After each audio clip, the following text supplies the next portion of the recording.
Hey guys, so for today's video I'm going to be doing my nails.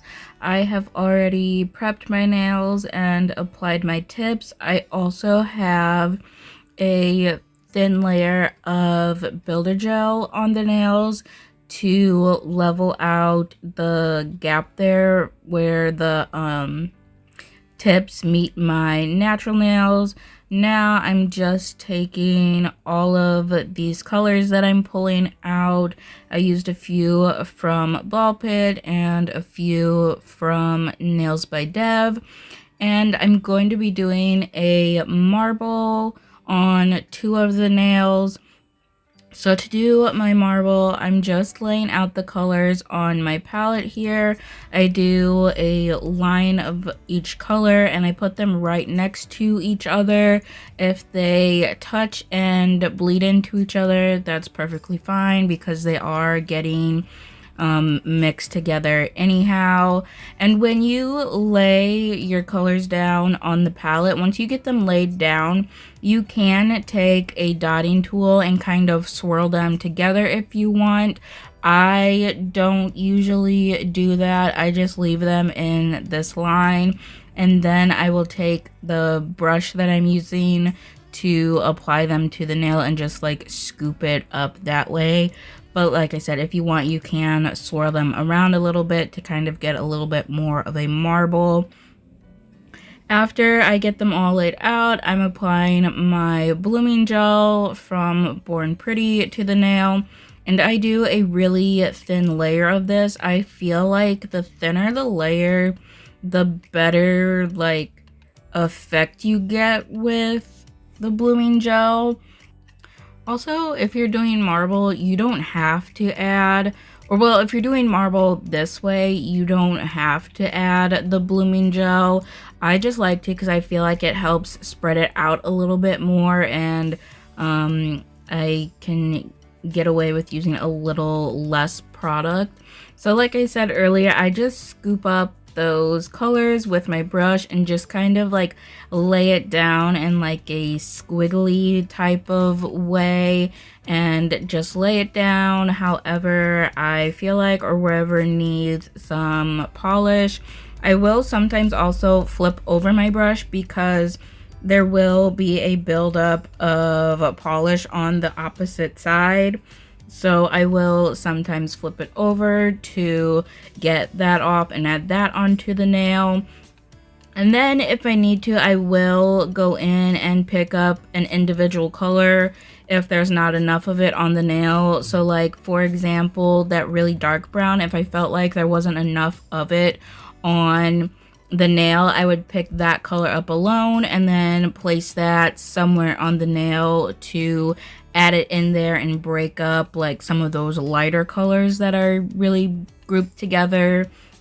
And for marbling, I like to do like a darker color, a medium color, and a lighter color, at least one of each, because I feel like that gives you a good range. So as you can see here, I have that dark brown, I have the dark blue, I have a light blue, and I have kind of like a medium brown.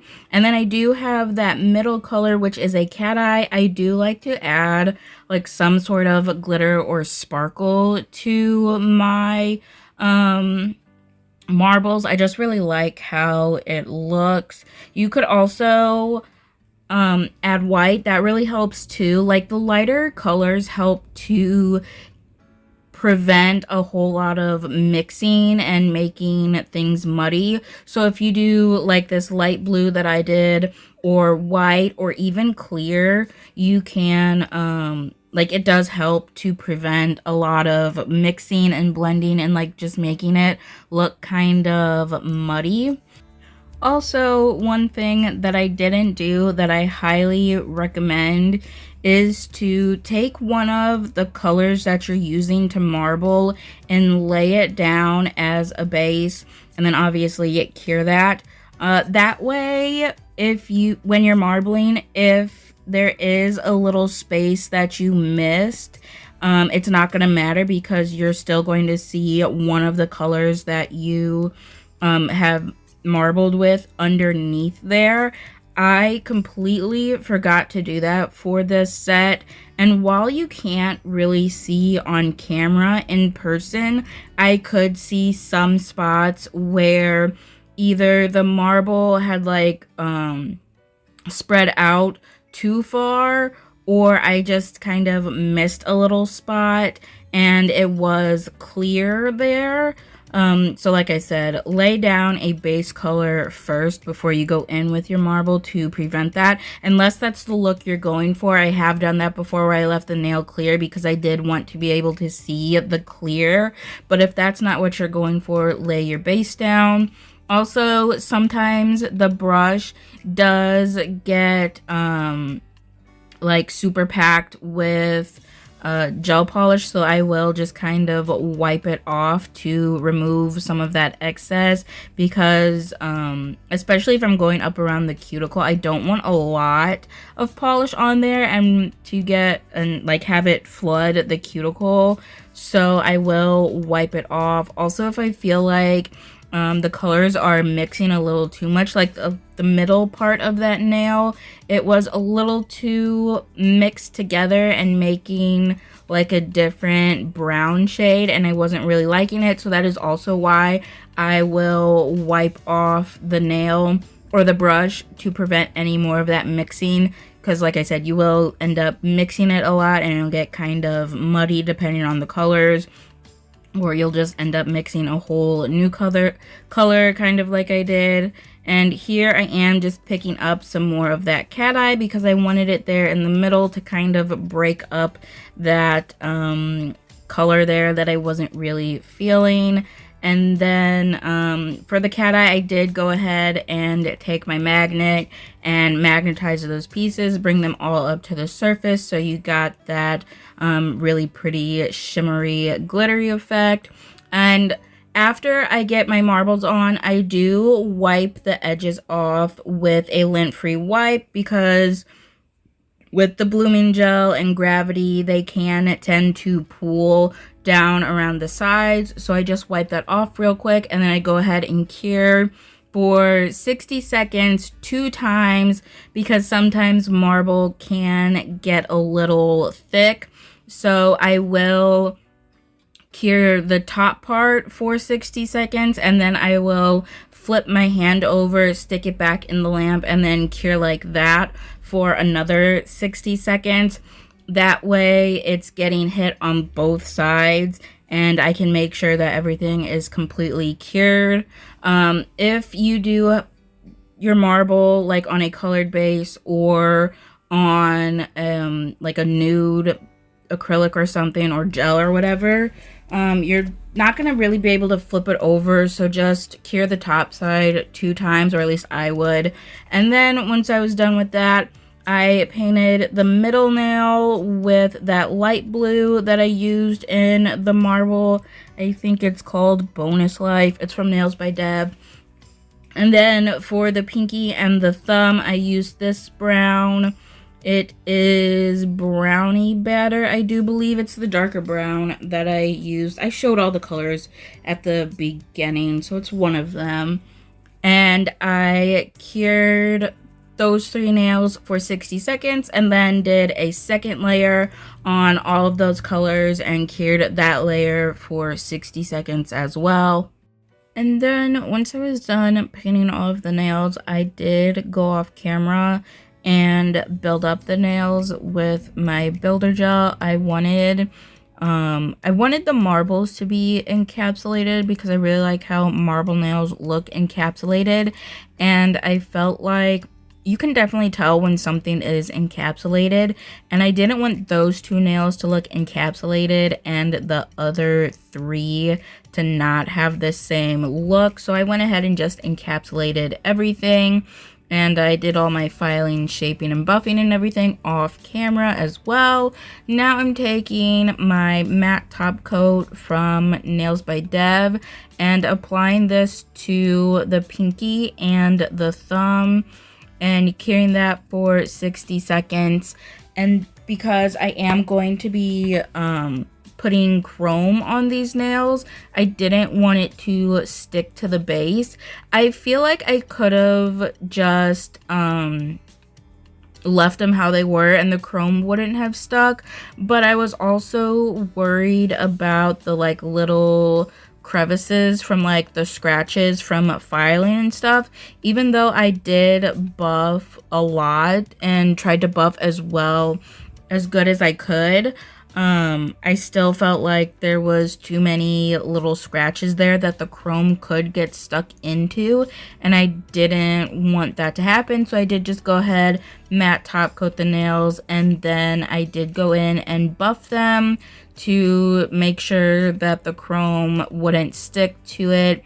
Now I'm using my black embossing gel from Madam Glam and this gold chrome powder I got off of Amazon. I think it's Born Pretty brand, maybe. I don't know, I'll link it down below for you. But I'm just going in with a 12mm liner brush and that embossing gel and just doing some random like squiggly type of design on this nail. This embossing gel is a little raised up, so it does give you like a 3D effect, but it's not super 3D like you would get if you were to do this with rhinestone glue or with like sculpting gel. It just raises it up a little bit off the nail. If you do a pretty thin line, it will be pretty flat, but if you do a thicker line or put a little bit more in one spot, it will be a little more 3D.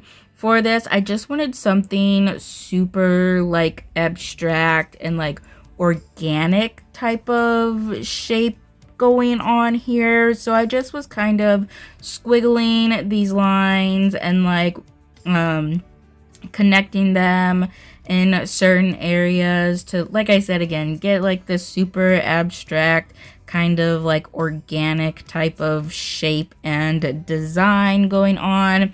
After I got it how I wanted it to look, I did cure for 15 seconds and then applied the gold chrome powder on top of it.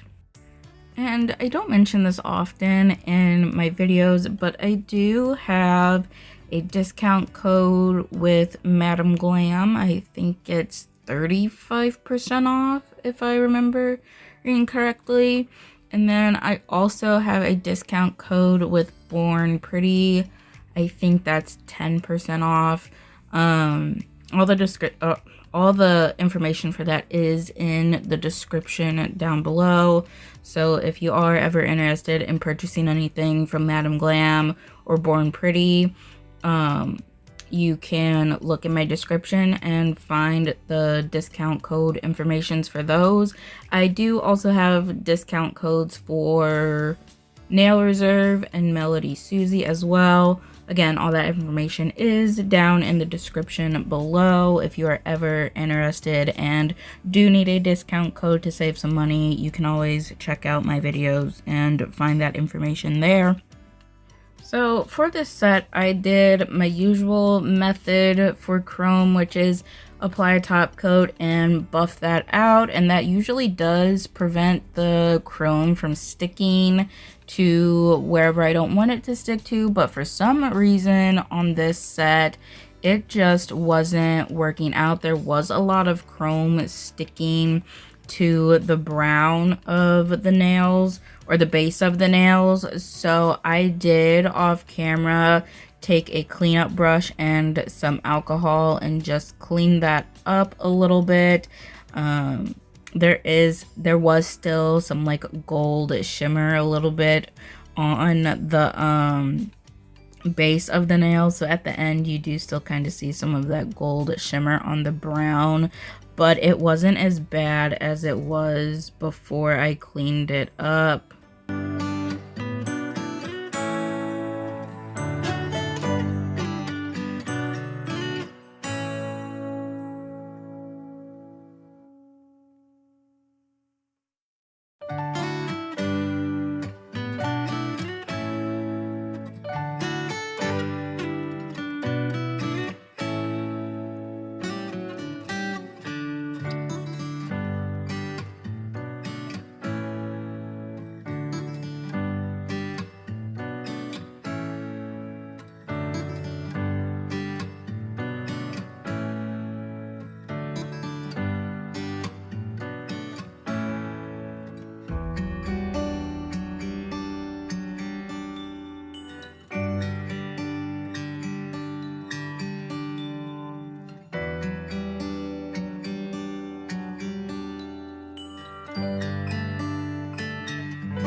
for the middle nail, I wanted to use one of these little frames that I have.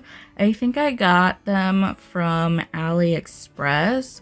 And to apply them, I'm going to use the Squeeze Gummy Jelly from Nail Couture. I just put a little glob of it on my palette, and then I dipped the frame into that. So instead of putting the what's it called, the rhinestone glue on the nail, I decided to just dip the frame into the rhinestone glue to make it a little bit easier. Also, I was going to add rhinestones onto this nail as well, but I didn't want to put the rhinestone glue down because I do rhinestone glue and top coat right on top of that, and I just didn't want to do all that. So that's why I just went ahead and dipped it in. And for the middle of the frame, I didn't really know what to do with it at first, and I was thinking of putting a rhinestone in the middle of there,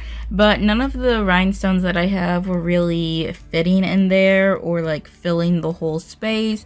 So then I was like, I'll just do a little marble design in there to match those two marble nails. So I just took a little liner brush, I think that was my 9mm liner brush, and took those same colors that I used for the marble and just swirled them around in there.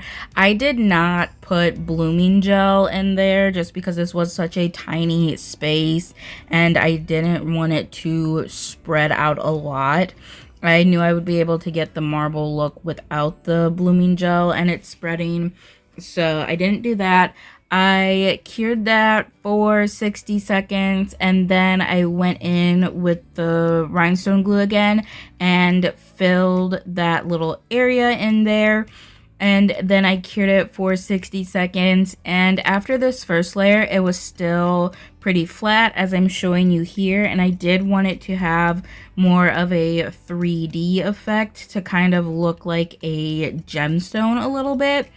So I did do a second layer of the rhinestone glue on top of there, and then I did flip my hand over for a little bit to create more of that domed effect on there, and then I went ahead and cured for 60 seconds.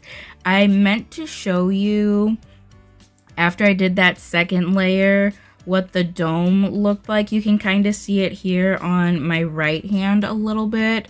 But yeah, I completely forgot to show that after I did it so you could see the difference between it being flat and being domed. After that, I took these rhinestones that I got out of my fall Halloween mystery box from Daily Charm. It's like the Twinkle Twinkle rhinestones or something like that they call them, I think. I thought they were really pretty and they matched really well because they're kind of this like brownish color, and that's kind of what I have going on here. So I took out the like long kind of oval ones that have that point, and then the smaller little like leaf shapes, and I applied the rhinestone glue underneath and on top or above the frame, and now I'm taking my shiny top coat and I am applying this top coat to the entire nail. I go on the base of the nail, and then I also top coat the frame as well as the rhinestone glue part just to seal everything in. I wasn't sure if these frames were going to tarnish and change color at all, so I did want to seal those in to make sure that they wouldn't. I feel like they wouldn't have because they were pretty sturdy metal. I feel like they were kind of like good quality metal, so they shouldn't have, but I didn't want to take the chances and went ahead and top coated it. After I got it top coated, I did place down the rhinestones before curing. I put the long one like in the middle and then the two smaller ones on either side of the long one, and after I got the rhinestones placed on, I went ahead and cured for 60 seconds.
After that, I went ahead and top coated the rest of the nails and then cured that for 60 seconds.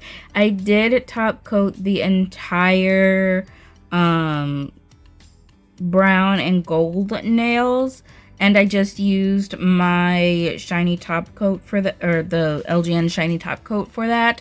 I had a paper towel sitting next to me that I could wipe off the brush before I stuck it back in the bottle after top coating that chrome, since sometimes chrome does come off when you apply the top coat, and it does contaminate your top coat. So to prevent that, I did just wipe that off on a paper towel to get as much of the chrome off as possible, because I didn't want to go over with my top coat that I usually use for chromes and then top coat again with the shiny or the LGN top coat. This way I didn't have to, you know, do 2 separate top coats and have to cure 2 separate times. I could just do it all at once. Also, with those gold and brown nails, I tried to do as thin of a top coat as possible because I did use that embossing gel and that design is a little raised, and I did still want to keep that texture and have it still be a little 3D. Some of the lower parts did lose the like texture and 3D part, but I was okay with that as long as, like, for the most part, the 3D textured aspect of it was still there. I was fine. So like I said, I did try to put as thin of a top coat as possible and like spread it out so it was going on pretty thin and not covering up or like encapsulating the gold parts.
After top coating, I went ahead and applied my cuticle oil real quick.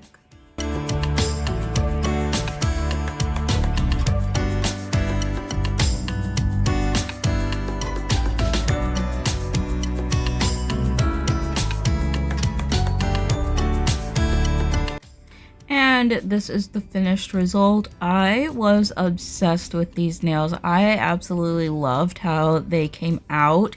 And I'm not really into gold at all. I definitely prefer silver, but I felt like the gold was gonna fit a lot better with the browns, especially since it's like fall time. I kind of wanted to stick with more gold because I feel like gold is more of a fall color rather than silver. But yeah, I was really happy with this set and I love them so much. I think the brown and gold nails were my favorite nails out of all of them, just because they were different. It's not something that I've like really ever seen before, like a design done like that before, and they're just super cool. I did have these nails on for 3 weeks. I did just take them off the other day, so I could work on my Christmas sets, and they all held up really well. On both of the middle fingers, the top long rhinestone came off, which I thought was really weird because it was the exact same rhinestone on both nails and none of the other rhinestones came off. I don't know, I just thought that was really weird because why is it the same rhinestone on both nails and just that one? But overall, they did hold up really well. I forgot to take a like update shot for one of my upcoming videos to show you guys how they grew out and like how everything held up, but yeah, they held up really nicely. And like I said, the only thing that came off was that middle rhinestone on the top half. Blue and brown is like my favorite color combination ever. Like any shade of blue and any shade of brown put together, I just really love it. Like I just really feel like those two colors go really well together, and I think that's why I really love this set, because like I said, I love that color combination. But that is it for this video. Thank you so much for watching, and I hope you enjoyed it.